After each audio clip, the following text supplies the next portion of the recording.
On the morning of March 28, 2025, Myanmar was suddenly shaken by a devastating 7.7 magnitude earthquake, with the epicenter located just 16 kilometers from the city of Sagaing and at an extremely shallow depth of only 10 kilometers. The violent tremors spread throughout the region, with shaking felt in Thailand, India, and even Yunnan province in China. Shortly after, a strong aftershock measuring 6.4 magnitude continued to rattle the already heavily damaged area. According to experts, the earthquake originated from the Sagaing Fault, a dangerous geological boundary between the Indian and Eurasian plates. While Myanmar has experienced earthquakes in the past, the intensity and level of destruction this time were unprecedented in decades. From major cities to peaceful border regions, the entire Southeast Asia region was placed under an unprecedented seismic alert.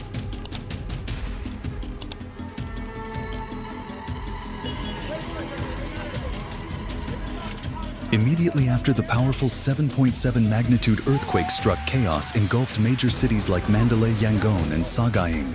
Residents fled their homes in panic, many without time to grab any belongings. The ground shook violently, roads cracked open, buildings collapsed, power poles swayed, and widespread blackouts occurred. Once peaceful residential neighborhoods turned into rubble, with brick, steel, and shattered glass covering every path.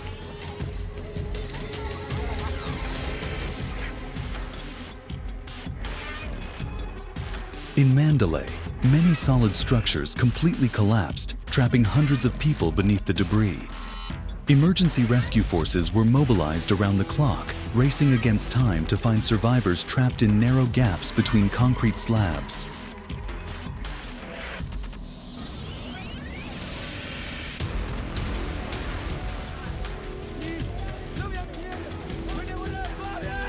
One of the most heartbreaking losses occurred in Bagan, a sacred land and cultural heritage site of Myanmar.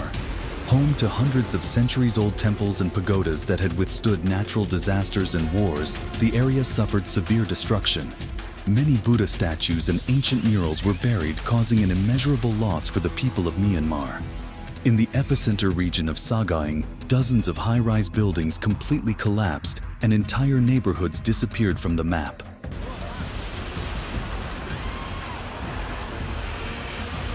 Local hospitals were overwhelmed as the number of injured surged.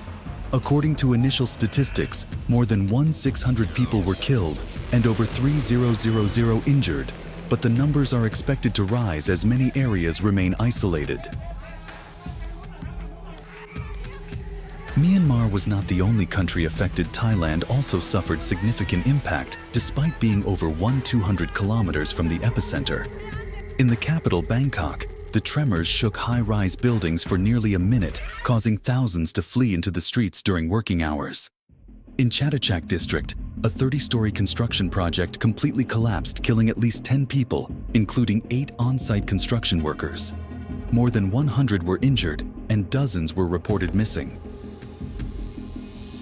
The Thai government immediately declared a state of emergency, dispatching rescue forces, the military, and heavy equipment to the scene. Residents in the surrounding area were urgently evacuated in anticipation of further aftershocks. In northern provinces like Chiang Mai and Chiang Rai, the tremors were even stronger. Residents reported swaying lights, cracked walls, and a deep rumbling sound from underground. In India, northeastern states such as Assam, Nagaland, Manipur, and Mizoram also felt the quake. Many offices and schools in these states were forced to shut down urgently, with students and staff evacuated to prevent injuries in case of building collapse.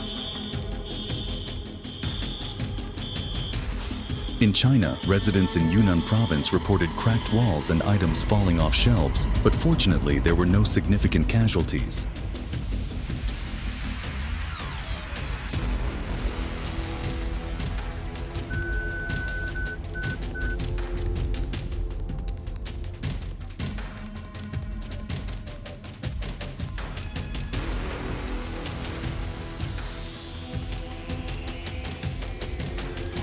Meanwhile, a series of aftershocks ranging from magnitude 4.5 to 6.2 continued to rattle the region, making already damaged buildings even more dangerous.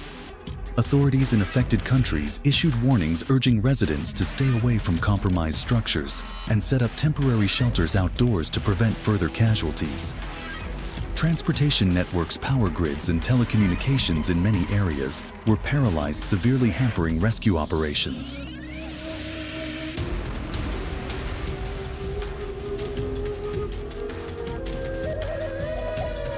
In response to the emergency, numerous countries voiced their support for Myanmar. China, India, South Korea, the United States, Malaysia, and various international organizations sent rescue teams, medical personnel, and relief supplies. Myanmar's military government officially called for global aid, stating they were insufficiently equipped to handle the current crisis. Dozens of transport planes carrying medicine, food, medical equipment, and tents were deployed to the hardest-hit areas. Even so, the path to recovery will not be easy. Weak infrastructure, densely populated fault line regions, and the lack of an early warning system make Myanmar especially vulnerable. This disaster is not only a humanitarian tragedy, but also a serious test of Southeast Asia's emergency response capabilities. The twin earthquakes in Myanmar and Thailand not only caused devastating loss of life and property, but also left deep emotional scars in the minds of millions. From ancient temples in Bagan reduced to rubble to modern buildings collapsing in Bangkok, it's clear that natural disasters do not discriminate between eras or borders.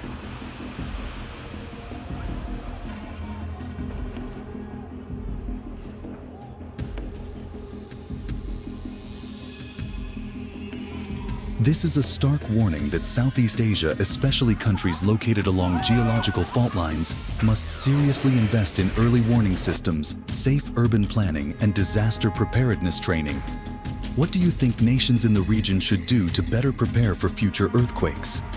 Share your thoughts, and don't forget to follow the channel for real-life updates that raise awareness and help protect communities from unexpected events.